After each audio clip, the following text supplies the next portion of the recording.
is your spaghetti policy here? Hard work, steely resolve, and sure grittiness. It starts with an attitude. We need swagger, okay? Regardless of what happens out there. Doesn't matter. Keep your swagger.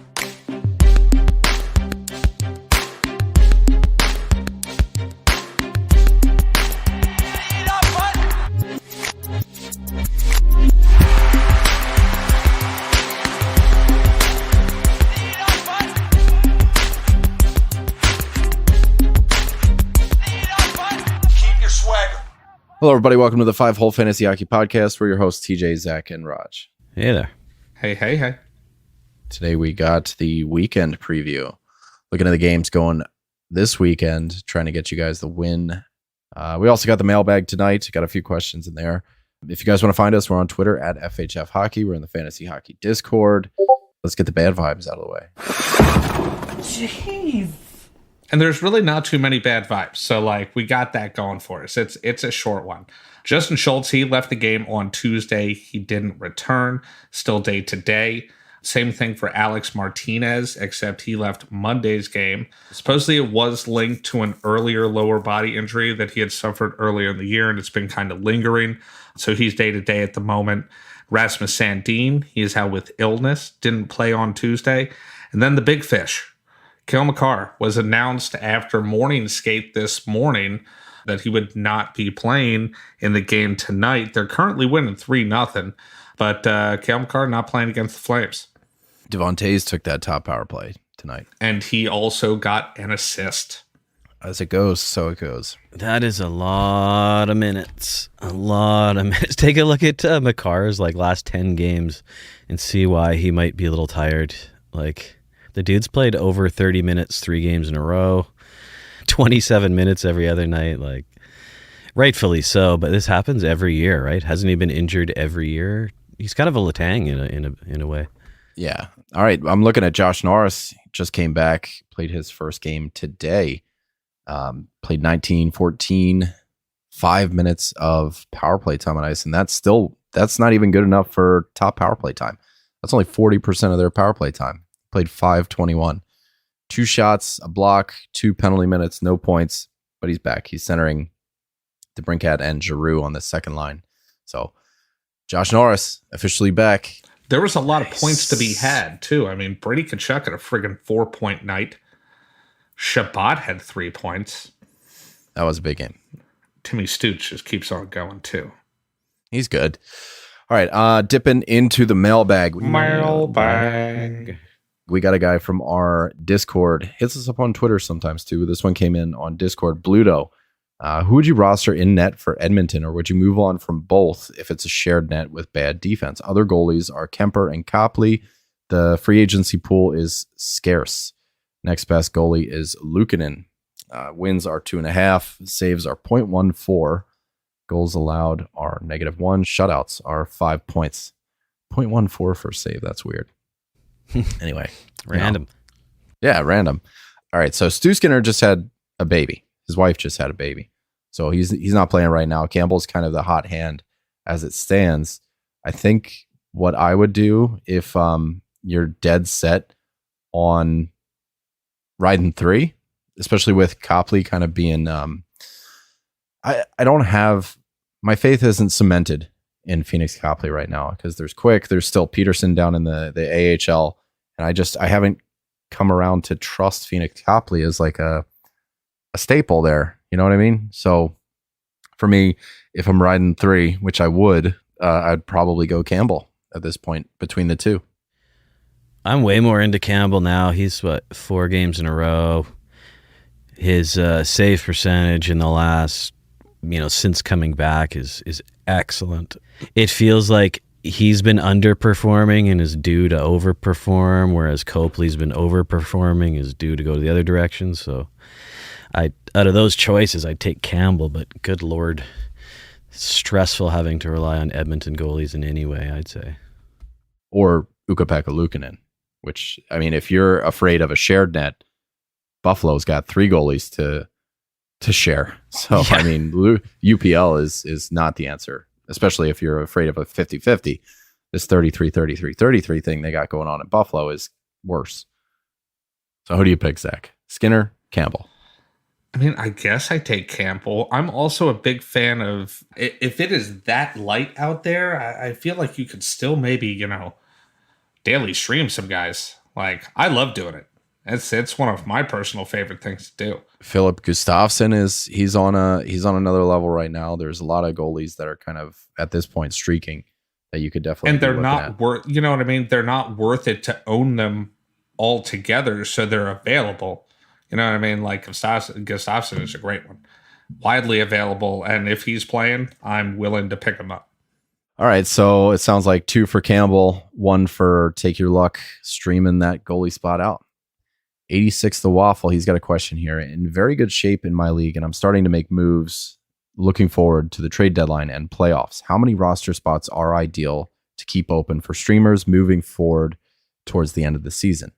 I've always been a big proponent of 2, even if you got 4 acquisitions, if you got 7, if you got whatever. I like to have 2 spots that I'm moving out, spots that I'm not attached to. I make 1 week-long pick, then spot start the other spot. Well, he makes it seem like he's pretty well off. So I think at this rate, if you're really stocking up for the playoffs and everything like that, I think you can probably go down to 1, to be honest with you, if you're going to be picking up guys that you are planning to use later on, and maybe the win this week doesn't matter all that much. I'm down to do even just 1 and really stock that team up with the guys that you want to start out playoffs. Maybe take a flyer on somebody that could be a long-term hold, but don't get attached. And then you could still have the option of 2, or if they work out, then you're just down to 1. I think 2 is always the goal, but especially if you're in good shape and not a huge amount of time till the playoffs, it's more important to obviously make sure you get in, but then make sure you're set up for the playoffs. And if that means maybe you don't stream anyone for 2 weeks because you've got the ideal roster for the playoffs, then so be it. But yeah, I think if you try to rely on 1 streamer spot, and then that guy works out and gets hot, then you're just, you're looking for somebody else to drop, which is fine. But I think then at the moment you don't have a streamer spot. Shit happens. Yeah, and the thing is, like, the most important thing is being prepared for the playoffs, if that's what matters. If you're struggling to make the playoffs and do whatever you got to do. But one thing I definitely would advise with every single thing we say really is, like, 2 is a good idea. I think 2 is the goal, but you have to do what makes sense in your situation. Don't just, like, sacrifice just so that you have 2 spots. You know what I mean? Yeah. Nobody's saying go out and cut somebody important just to get a streamer spot here. So be smart about it, but I like to have 2. All right, next question. This one is it's a big question with few words. What's up with Falk? Yeah, I mean, I'm just taking a quick look over his last 10 games. He's got a 13% IPP, and that is going to be a big part of it. He's 0% shooting, and yeah, I mean, everything kind of trickles down from there. It's just the puck is not finding him, and he's not finding the puck. The guys like Callie Rosen have 5 points. Colton Parayko have 4, and Justin Falk's only got 2 in his last 10. I mean, that's a cold streak. Sure, it's a cold streak. You know what I mean? That's a cold streak, and he's chugging power play time. Like, he's getting a big share of it. It's just, I don't know what to tell you. But at the same time, like, okay, so he's a half point per game player. He's to 22 points in 45 games. That's what he is for his entire career. Like, over the span of a season, whatever that span is, he is roughly a half point per game player. This is what Justin Falk is. He's going to have those times where, yeah, he's scoring, 6 points in 5 games, but he's also going to have this. And at the end of the day, he's going to be a half point per game player. So if you expected more than this from what he has done for the other, 13 years of his career, if you expected something different, then I don't know what to tell you. I honestly, I still consider Falk like a streamer. I know he's 82% rostered and is kept in most leagues, obviously, but I would expect this from him. The nice thing with him is, 0 points, but he had 6 blocks last game, or, games with 4 hits and 3 blocks and 3 shots a lot of the time. So if you're in a categories league, you can kind of maybe weather the storm of literally 1 point in 10 games. Yeah. But if you're in a points league, he should be long gone. Yeah. No, I'm glad you said that, because at first I was like, no, Justin Falk is not a streamer. But then you come in with like, yeah, in points leagues, going back to what Zach's saying, he's not like one of those point producing offensive juggernauts. He is a periph guy. And if you're in a Cats league, I think he's got his place, and he's going to have those ups and downs. And right now we're in the middle of a down. And it's going to be highlighted by that IPP in those last 10 games, which is just abysmal. It's like a quarter of what it should be. So right now he's 2 points in his last 10 games. If you're saying a quarter, I feel like 8 points in 10 games is probably a bit much. So maybe a third. Like I feel like 6 points in 10 games is good, to surpassing expectations even for Justin Falk, because again, he is a half point per game player. I feel like last year, what did he have? A 51 point season. That might have been the anomaly. 51 point pace. So yeah, I feel like, that was a career year for him, points per game wise. After that, it was a 49 point. I feel like that was the fucking Paul year that he had Jeff Skinner. But 49 point pace was his best season prior to that. And he is getting a good share of the power play time. Last season was hold on now. Hold on. Best. Well, that's exactly what I was saying. Last season was his best. And it's over 50 point pace. The difference is that St. Louis last year and St. Louis this year are two very, very different teams, and things are just not clicking. And maybe Ryan O'Reilly, being on and off the shelf is playing into it a little bit. But I'm looking at a St. Louis team that's kind of right now bottom of the standings, or a lot further down than where they even should be. In their conference, they're 6th. They're behind Nashville, which is Colorado's behind Nashville. So I don't know if that's saying that Nashville is having a good year or Colorado's having a bad one, but St. Louis is barely above 500. So they're a weird team right now. And I feel like a lot of people are suffering. Jordan Kyrou obviously doing his own thing. And, there's some bright spots there, but I don't expect Justin Falk to be a bright spot, to be honest. Like if we're in a points league, he is a streamer. Love the periffs though in a bangers league, but the good news is that all the numbers are saying that he's in a slump that's not his fault right now. So, it should bounce back. Certainly better than 2 points in 10 games, but not much higher than 5 points in 10 games kind of expectations. Another goalie question from Jejeliona 8. I remember he told me how to pronounce this one time, and it was like offensively Italian. So I was just going with Jejeliona, but I know that's wrong. Who'd you rather own, Talbot or Bobrovsky? Ew. I am inclined to say Bobrovsky here, and it's mainly because of the team. Now, I understand that the Panthers through the first part of this year haven't been great, but Barkov is turning it around, and they are starting to turn it around in general. They're, 3+ points a game.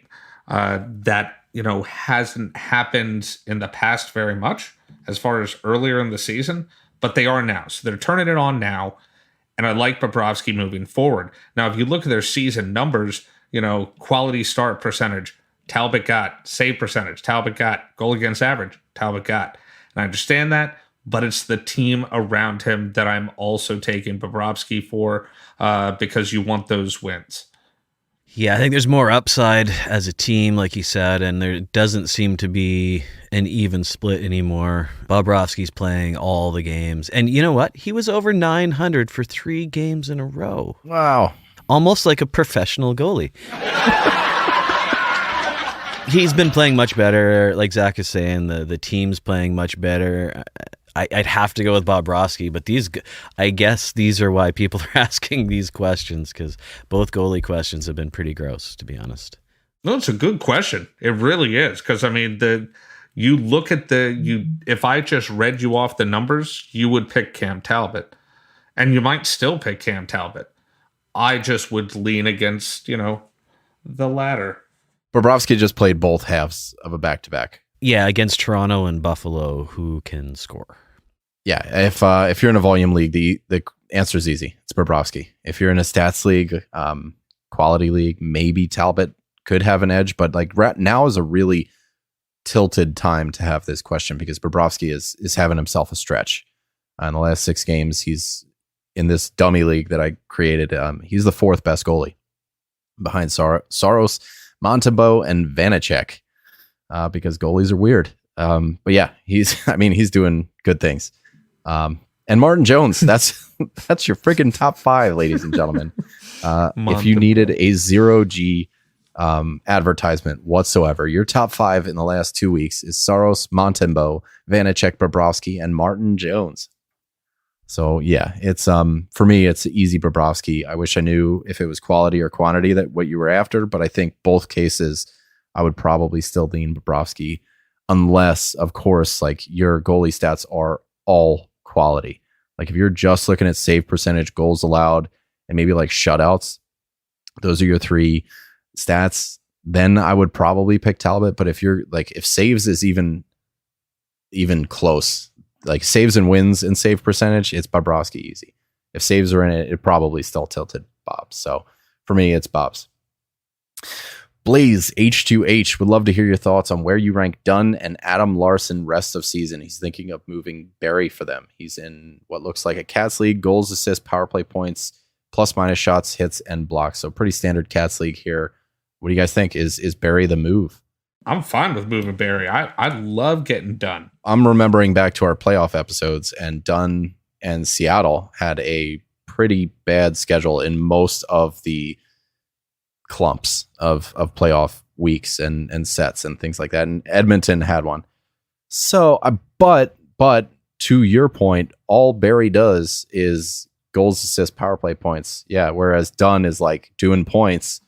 And getting a bit of the periphery here. So he does everything. If I'm going to make a move for one, it's probably going to be Dunn. Get her done. Unless you're really, really hurting for periphery. But moving somebody like Barry, you're handicapping yourself at power play points. To it, I would probably go for Dunn just because I want to soften the blow of the offense and also add periphery at the same time. So if I'm going to move one, it's going to be Dunn for Dunn. And I think that's a pretty even-keeled move. Just be cautious of how many games and off nights you might be losing in your playoffs. Go over to Frozen Tools on Dopper Hockey and plug your playoff weeks into the schedule planner. Check that out. Yeah, you're right. That one's going to depend on what you need. Larson has never played this way offensively before. Like he's been getting some points. He's a banger. What was it you were saying about Seattle and their shooting percentage? It's the highest in history of any team ever.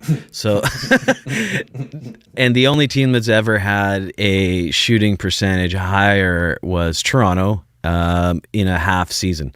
So it's over a 42 game pace. This is the highest shooting percentage any team in the history of the NHL has ever had, which seems a little odd. Absolutely has to regress. Like I think at this point, fucking Vince Dunn for Norris, baby. Dude, it's like the way he's been playing. He's in the last month. Vince Dunn is the Norris, but I just cannot see him going from the Vince Dunn that he's been for 5 or 6 years to what he's doing now. But I think in either league, all things being equal, I would probably rather have either of those other guys over Barry for what I usually want defensemen for, which is the peripherals. There's a lot more stability in somebody that does a little bit of everything than somebody that I know Edmonton is like a powerhouse, right? But if somebody just relies on the offense of a team, there's a lot more volatility there than somebody like Dunn, who, even if they go through a scoring slump, he's not potting zeros on you every night, whereas Barry would be. Like Barry would move from top of the rankings to bottom of the rankings a lot quicker than Dunn. Like Dunn feels like somebody that's like mid all the time. He's just kind of hanging out in the middle, has his weeks where he moves up, but he never really finds himself at the bottom. So, do you want boom or bust, or do you want somebody that's a little more reliable? So with that, being a bit more conservative, I like Dunn. He would be the guy I would move for, with the caveat of checking the schedule and seeing who works better for you. Moving on, Tim A., one of our guys. Sophomore Jinx, what are your thoughts? Cider and Sillinger come to mind. I wonder if he's just asking our opinion on whether or not the sophomore slump is real. You look at Lucas Raymond had a slow start. What about Boldy? So far when teams do that early investment, I feel like the teams have done well with the approach. He goes on to say, yeah, I mean, without going into, I think there's like 4 or 5 players inside this question, without deep diving every single one of them, like, what are your thoughts on the sophomore slump here? I forget who it was, but last year someone did a big deep dive on that exact thing and showed pretty definitively that the sophomore slump is just a load of shit. But what is a thing is how excited people get about rookies and how good they want them to be. That's something I've been always wary of. The last few years have been great proof of it, where you shouldn't expect that anyone is going to be McDavid or Matthews. And it seems like every year, exciting young rookies are expected to be these amazing fantasy players, and everyone is let down for the first couple of years. So when someone does have a outlier hot rookie season, it's the second year always seems like a bust because people think that's going to keep progressing and progressing. But it's really rare you get a Kaprizov, where he comes in, blows up the league, and keeps blowing it up. Yeah, except you have Matt Boldy on the same team, still kicking names and taking ass. I love me some Matt Boldy. Yeah. No, he is. He's gonna beat his 39 points from last year for sure. For sure. He's almost there now. I feel like Lucas Raymond is the perfect example, and I want to give my thoughts on the sophomore slump here. Is Lucas Raymond comes in his first year, he puts up 57 points in 82 games, and the whole offseason, and what everybody's looking at is, wow, Lucas Raymond put up a good first year. I can't wait to see him build on it. Nobody, and I mean nobody, thinks to themselves, okay, maybe he's just a 57-point player. No, they think that's the first step, and he's just getting his momentum. So they look at the 57 points, and they're like, okay, what's he going to do in his second season? It's got to be like 75, right? Because he, as a rookie, he put up 57. Nobody in their right mind thinks he's going to put up another 57 points, which, funny enough, is exactly his pace right now. 57-point pace. He is a 0.7 points per game player last year and this year. And this year feels disappointing because I think everybody's expectations were that he was going to build on last year. And everybody is going to agree. When you say build on last year, you mean more points. You mean more goals. You mean more shots, this, that, and the other thing. And maybe he's just this guy. And I'm not saying that there isn't a ceiling that we haven't seen. It's just, it's 2 years. So, when you think about a slump, it's just that after the first year, if you put up a good year, somebody like Sider, who obviously doesn't fit exactly this because he is having a bit of a down year. But when you see a 50-point pace from Sider, you're like, okay, I bet he can hit fucking 60 next year because, he's already got 1 year under his belt, not taking into account that there's a new coach there. And Sillinger, we're looking, the Columbus Blue Jackets, that kind of answers the question in and of itself. Boldy, I'm not sure what to make of that one. I think it's just a slump because he was super red hot. But, when I'm looking at Raymond, it's a 57-point pace this year and 57 points last year. You expect a lot more. I think that's exactly the thing. It seems like a slump, but like I said, I didn't personally do the numbers, but we just did these numbers, and he's on the exact same pace. And Yzerman, as a GM, has made a concerted effort for him and Sider to work on their defense. And if you look at it, Raymond's defense this year is better. And he's on the exact same point pace, and everyone's freaking out that he's terrible. I bet he ends up with more points than last year, and come next season, everyone still calls this a disappointment. So I think most of the time you're disappointed. It's your own fault. Last question here is from Jeff Huntley from Twitter. He says he needs a D-man that covers multiple periffs better than Ghost. Clifton, Lindell, Wah from the LA Kings, Mayfield, Pedersen from Pittsburgh, Ferraro, Chernak. Thoughts? Points are a bonus. The first guy that came to mind is Marty Febs, who bangs up a storm. He's got all the riffs for you. Like a goddamn Pantera album.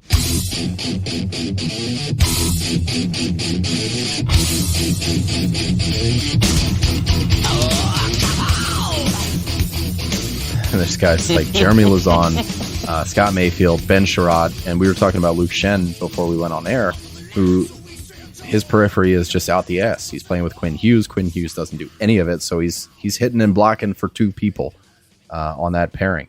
So I think there's a lot of guys that are low end ownership that you could go out and pick up. That's going to give you those periphery better than those guys. The problem is if you drop a guy like Ghost, you're losing the power play points in the offense. So if all you need is periphery, you can look at guys like Favari, Jeremy Lazon, Scott Mayfield, Ben Sherrod, Luke Shen, tons of, just go to your Yahoo waiver wire and sort by hits and blocks and find somebody that's available and make your pick there.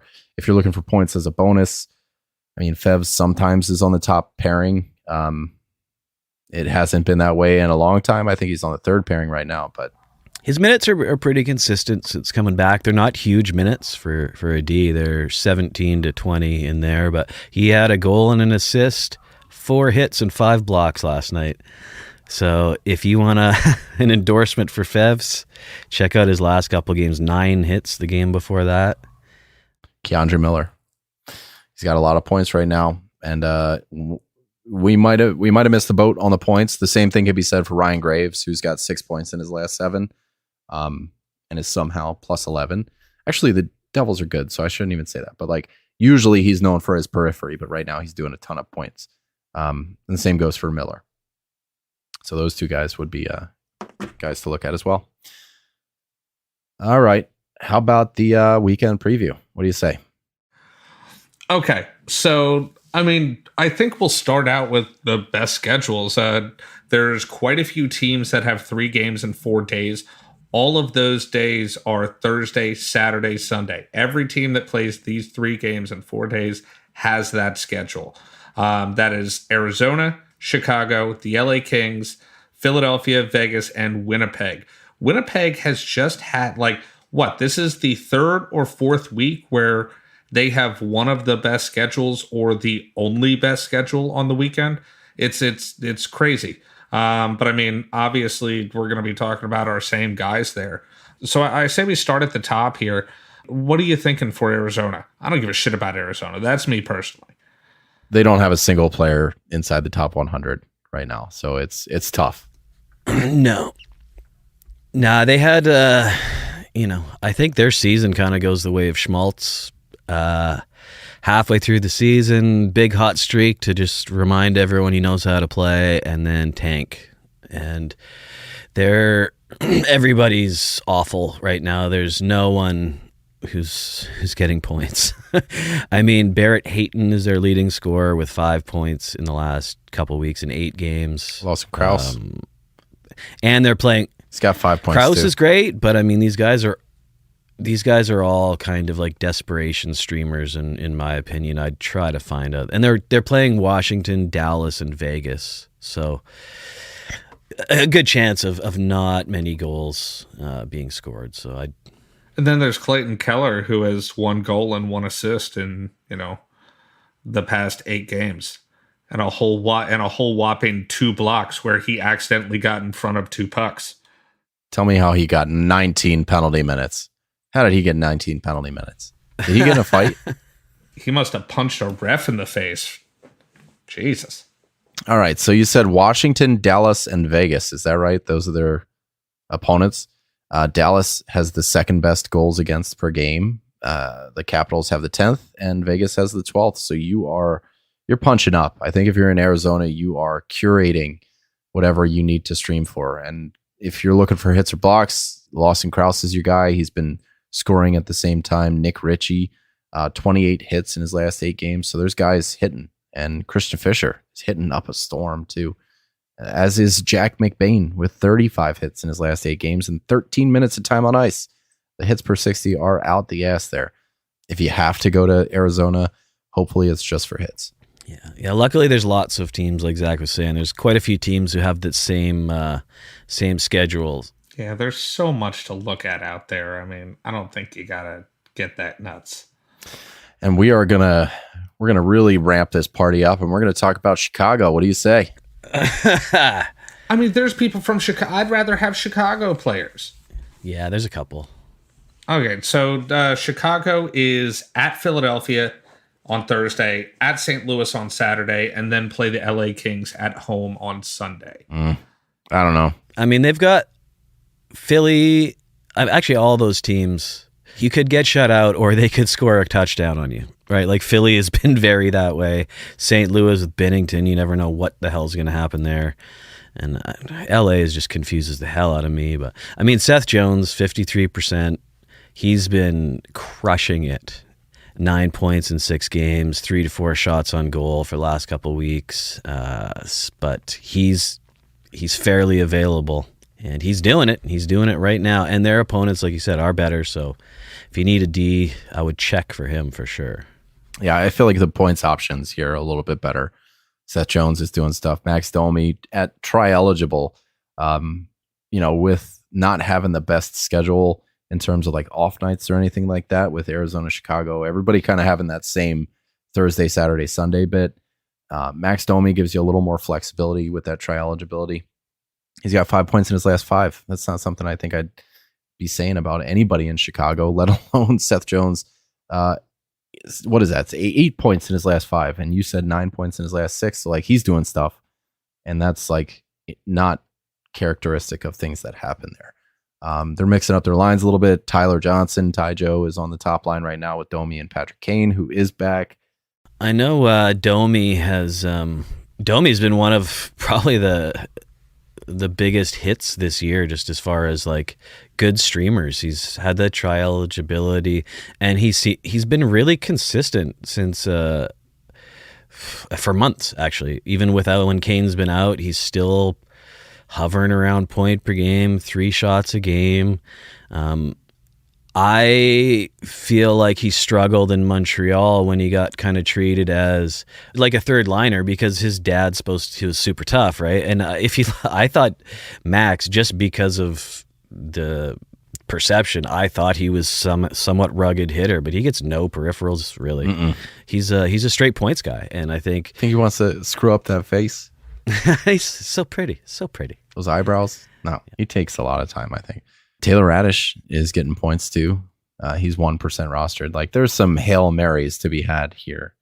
But that's exactly what they are, is you are literally crossing your fingers as hard as you can, counting on points from Chicago. So hopefully nobody is that desperate. I think Seth Jones and Max Domi are probably the best bets here. And now we're starting to get somewhere, because now that we're past Chicago and we're past Arizona, we can talk about the LA Kings. And, for once, it's actually the LA Kings are playing pretty decent. And they don't have, the worst schedule in the world. So they are looking at Dallas, which is going to be a tough game. That's at least a home game. And then they're back-to-back away, Nashville and Chicago on Saturday, Sunday. Now, I don't trust Nashville, even though UC Saros is playing incredibly well right now, but that's just because he is very good. Nashville sucks, and you can't make me believe anything otherwise. And then, obviously, we know exactly what Chicago is. Who do you like here from LA? Is it just our regular same old guys? 'Cause I feel like that's kind of where we're heading. Pretty much, yeah, I'd say. I mean, you got... I think you wrote down here, Kempe's a just go check. He's only 70%. He's always solid. The one guy who was doing well, who is now day-to-day, is Velarde. Apparently he missed practice today and is questionable for tomorrow, but he's been doing better. 6 points, 6 shots in his last 5 games. He's been playing great as of late. 3 goals, 6 assists in his last 10. I mean, but we've seen this before from him where, he'll go on these streaks, so we know that happens. But the only thing with Gabe Velarde is, the time on ice and the shots on goal are still super suspect to me. I want to see him shooting more, but we know that he's a streaky player. So if he's streaking, that's when you pick him up, but don't be afraid to drop him. Still, for me, it is, and it always will be Phil Dino. You know what I mean? Like he has a magic mailbox to my heart. Magic 32% owned. Point, He's point per game for the last 13 games. And then you're getting a block per game, you're getting a hit per game. I think Phil Dano is he's the best pickup on the team, in my opinion. But that's he's good at everything. He's good at everything. He's good. And they score. Compared to the other teams we've been talking about, they get goals. The team gets goals, and that always gives you a better chance to get points. It's always Kevin Fiala. Yeah, well, Kevin Fiala is, 90-something% owned, I'm sure. Yeah. So, 1 out of every 25 leagues he's available. Exactly. Just go check. I would throw Dursey into the ring as well. He's down to 37%. He's been playing okay again. It's just a solid defenseman, right? Always a chance, points, blocks. I'm going to throw out a gut feeling here, but I think Alex Iafallo is... Whoa, what? Yeah. Whoa. You better back off. That's... I'm fighting words. I don't know what it is. I couldn't let us stop talking about the LA Kings without bringing up Alex Iafallo, who is second line with your guy Phil Deno and Victor Arvidsson, who's equally as good a pickup at this point. But I think something about Iafallo right now. Like, I know he's left wing only, and that's going to be tough with 2 heavy nights on this weekend. But Sunday, if he's playing Sunday and he's out there, something, I don't know what it is. His name stuck out. Shots. He's shooting a lot. Yeah, I think that's what it is. 19 shots, only 1 goal. Time and ice is really good. He's getting second power play time. Like, it just has the feeling of like, this is the week where the numbers correct themselves. 1 goal on 19 shots, that doesn't add up. All right. Next up, we have Philly. So we had talked about, at the beginning of the week, how they had five games this week. 3 of them are all packed into the weekend. You got Chicago at home on Thursday, and then at Detroit Saturday, back at home playing Winnipeg on Sunday. Kevin Hayes, that one hit. Raj, I know you love tiers.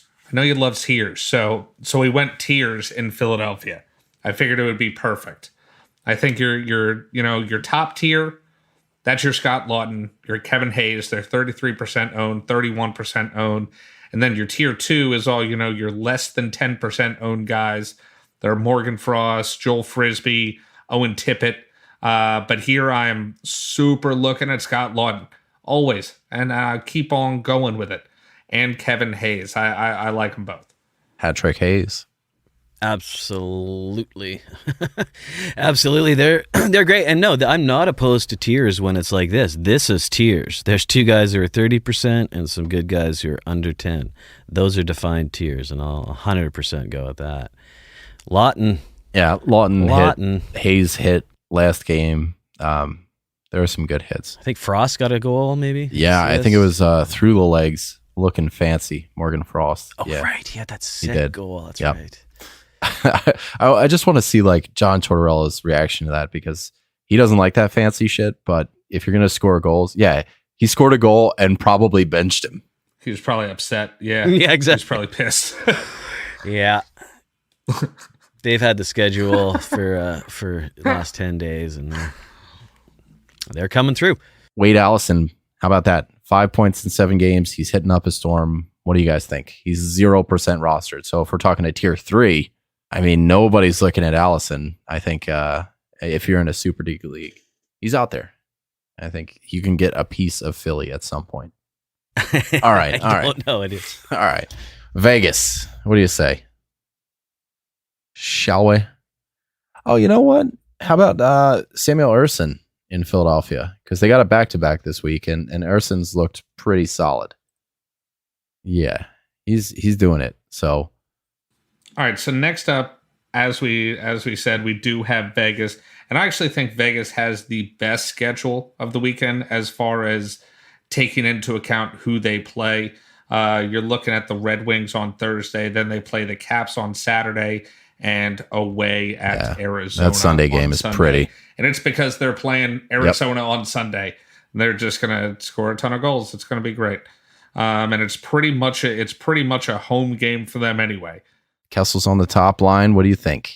I'm going to dive right in there with some Phil Kessel. It's so weird in Vegas with all the injuries and everything that's been going on. Like the leading scoring line on Vegas in the last 3 games is Colasar, Waugh, and Carrier, or Roy. I think it's Waugh. And Carrier. That's the leading scoring line.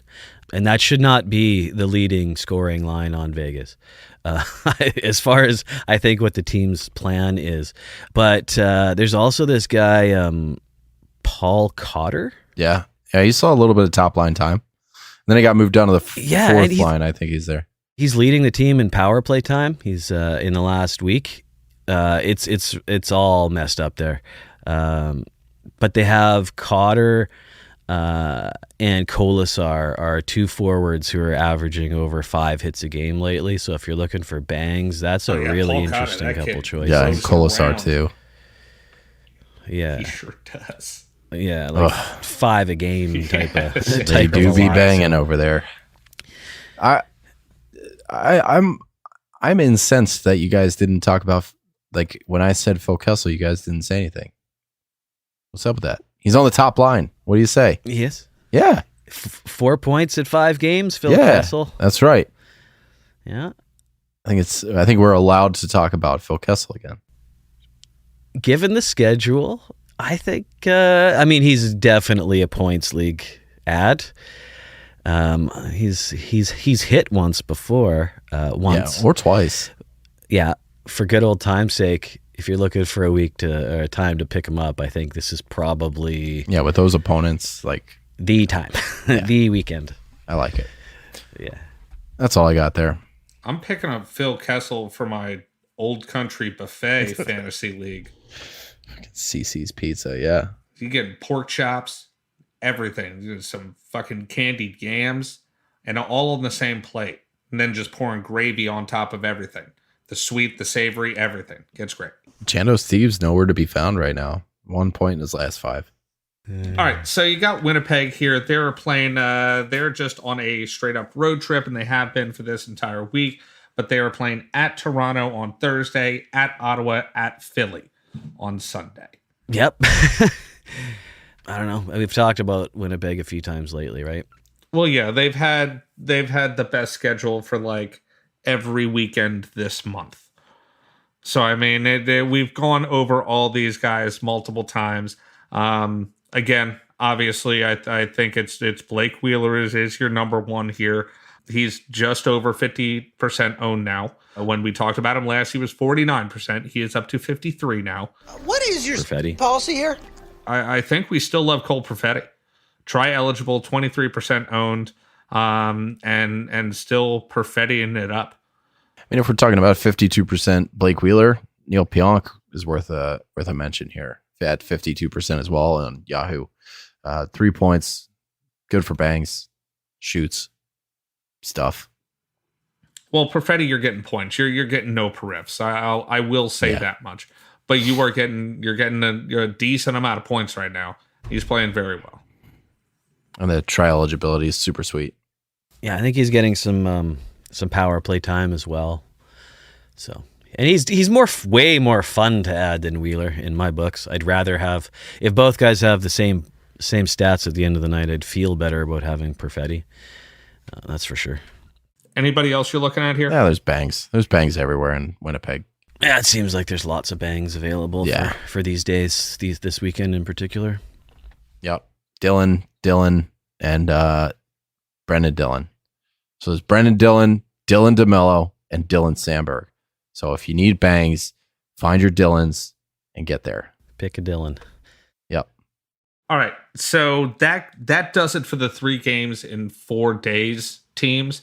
The only other team that I really think has anything going on is Pittsburgh here.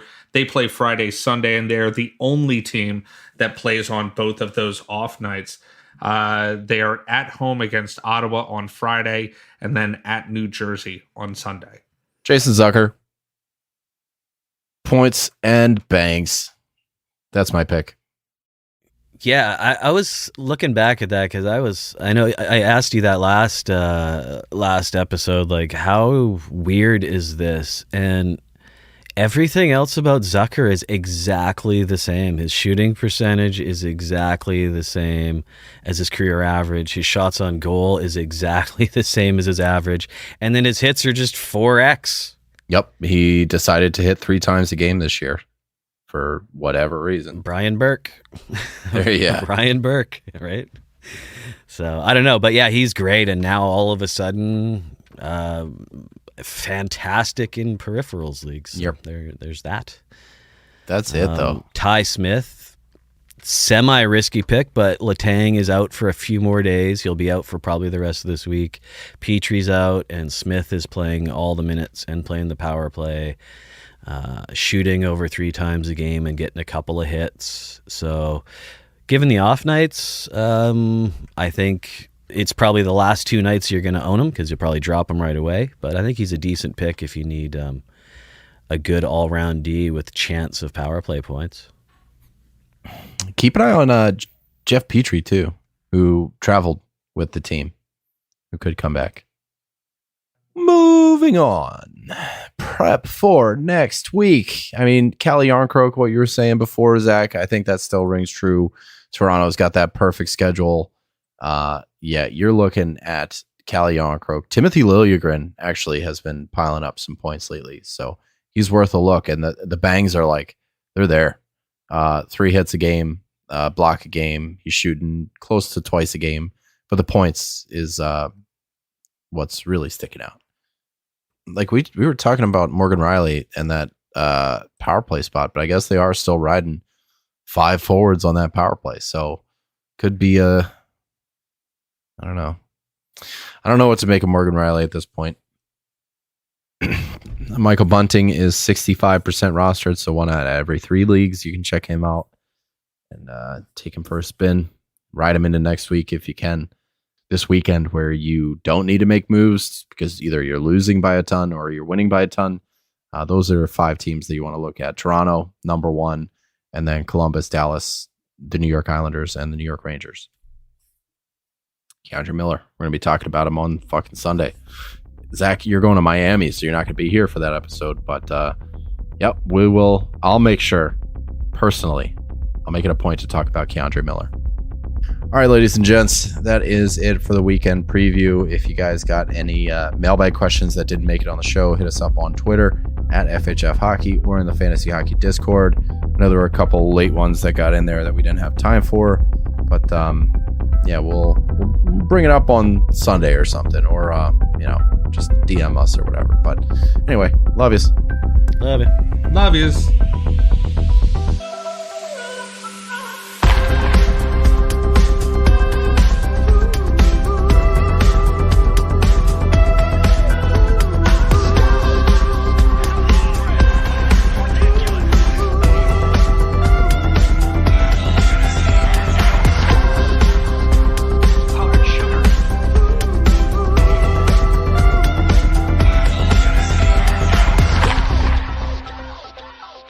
Adios, turd nuggets.